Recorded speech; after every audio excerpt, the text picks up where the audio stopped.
नमस्ते। आज हम एक ऐसे विषय पर बात कर रहे हैं जो सच कहूं तो काफी चौंकाने वाला है। क्या पश्चिमी मीडिया भारत को एक नए दुश्मन के तौर पर देख रहा है?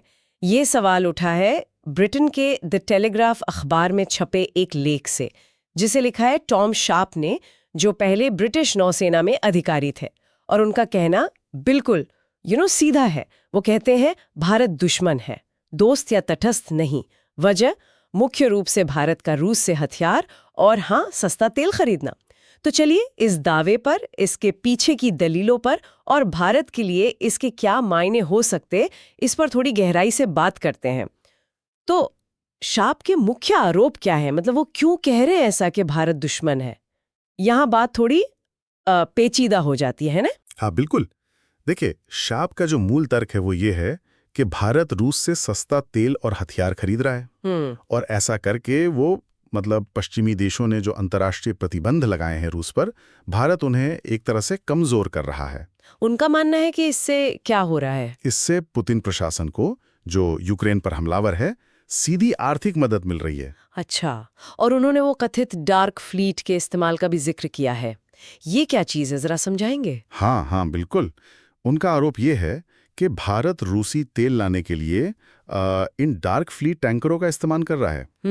ये वो जहाज होते हैं जो अपनी पहचान, अपनी लोकेशन छिपाने की कोशिश करते हैं। अच्छा। अक्सर अपना ट्रांसपॉन्डर बंद कर देते हैं। तो शार्प का कहना है कि इसके जरिए भारत G7 देशों ने जो रूसी तेल पर $60 प्रति बैरल की प्राइस कैप लगाई थी, उसको बाईपास कर रहा है। मतलब उस सीमा का उल्लंघन हो रहा है। ओहो, और सिर्फ तेल ही नहीं, रक्षा सौदों की भी बात है। जैसे हाल ही में INS तमिल को नौसेना में शामिल किया गया रूस से लेकर, और वो S-400 missile system, BrahMos missile, ये सब भी चल ही रहा है। बिल्कुल बिल्कुल। शार्प इन सब चीजों को, खासकर INS तमिल वाली बात को, पश्चिम के लिए चिंताजनक मानते हैं, क्योंकि ये दिखाता है कि भारत अपनी रक्षा जरूरतों के लिए अभी भी रूस पर काफी निर्भर है। और ये निर्भरता, खासकर रूस यूक्रेन युद्ध के इस माहौल में, पश्चिमी देशों को, आप समझ सकते हैं, असहज कर रही है। ये बात तो है, पर यह भी ध्यान रखना जरूरी है ना कि ये एक पूर्व अधिकारी का अपना नजरिया है। मतलब ये कोई ऑफिशियल लाइन तो नहीं है। हाँ, ये बिल्कुल सही पॉइंट है। ये ध्यान रखना बहुत जरूरी है कि ये टॉम शार्प का निजी विश्लेषण है, भले ही एक बड़े अखबार में छपा है। लेकिन हाँ, ये पश्चिम में खासकर कुछ हलकों में बढ़ती हुई बेचैनी का संकेत जरूर हो सकता है। वो लोग जो यूक्रेन युद्ध पर भारत के अपेक्षाकृत तटस्थ रुख से थोड़े निराश हैं। तो अब बड़ा सवाल ये उठता है कि इस तरह के जो विचार है, इनका भारत और पश्चिमी देशों के रिश्तों पर क्या असर पड़ सकता है आगे चलकर? देखिए, यहीं पर बात और गहरी हो जाती है।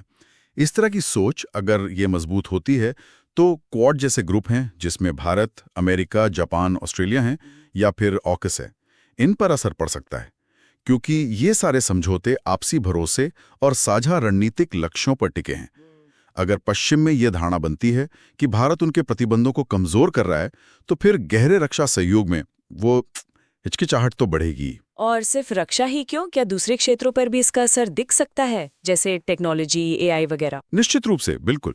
आर्टिफिशियल इंटेलिजेंस हो गया, सेमीकंडक्टर चिप्स हैं, ग्रीन एनर्जी, ये सब बहुत अहम क्षेत्र हैं।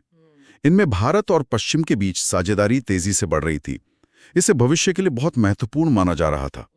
अगर भरोसे में कमी आती है तो इन क्षेत्रों में भी जो प्रगति है वो धीमी पड़ सकती है। तो इसका मतलब क्या है फिर? क्या भारत को वाकई में एक साइड चुननी पड़ेगी? जैसा शार्प कह रहे हैं कि जल्द ही भारत को एक पक्ष चुनना होगा, वरना हमें उन्हें दुश्मन मानना होगा। ये तो बहुत बहुत हार्ड लाइन है। हाँ, ये बहुत बड़ा और मुश्किल सवाल है जो शार्प ने उठाया है। देखिए, भारत की विदेश नीति हमेशा से रणनीतिक स्वायत्ता यानी स्ट्रैटेजिक ऑटोनॉमी पर चली है। मतलब हम किसी एक गुट से बंद कर नहीं रहते, अपने राष्ट्रीय हितों के हिसाब से फैसले लेते हैं।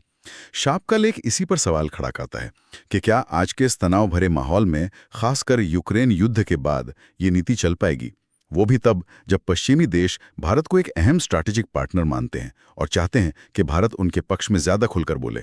तो संक्षेप में अगर कहें तो ब्रिटेन के एक बड़े अखबार में एक पूर्व नौसैनिक अधिकारी ने भारत की रूस नीति की तीखी आलोचना की है, उसे दुश्मन तक कह दिया। वजह रूस से तेल और हथियार खरीदना। हाँ बिल्कुल। ये लेख भारत और पश्चिम के रिश्तों में जो एक तनाव है, जो नजरिए का फर्क है, उसको साफ तौर पर सामने लाता है। ये दिखाता है कि यूक्रेन युद्ध के बीच भारत की रूस के साथ ये जो साझेदारी चल रही है, उसे पश्चिम में या कम से कम कुछ प्रभावशाली हलकों में कैसे देखा जा रहा है। इसे सिर्फ एक व्यापारिक लेनदेन नहीं माना जा रहा, बल्कि एक रणनीतिक संकेत के तौर पर पढ़ा जा रहा है। ठीक है, तो इस पूरी बातचीत से हमारे सुनने वालों के लिए सोचने वाली बात क्या है?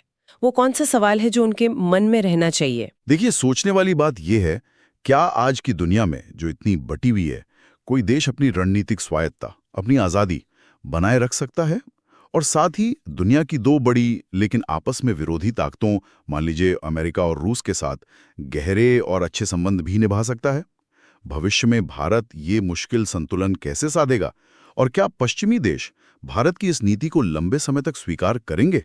ये देखना बहुत अहम होगा। आज की इस चर्चा में बस इतना ही। उम्मीद है आपको इस विषय पर कुछ नई जानकारी मिली होगी और सोचने के लिए कुछ जरूरी मुद्दे भी।